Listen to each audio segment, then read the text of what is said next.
Адресовая Александр Степанович.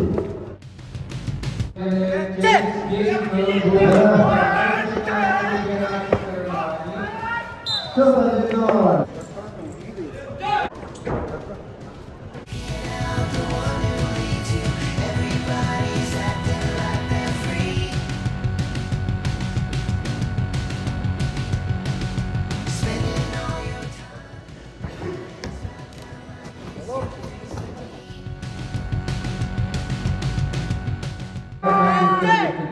Да, можно поздравить.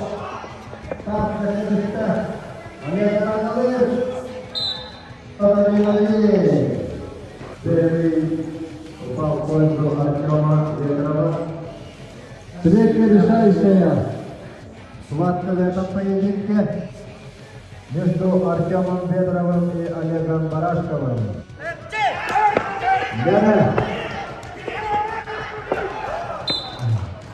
Счетом 2-1 победу одержал Артем Ветров.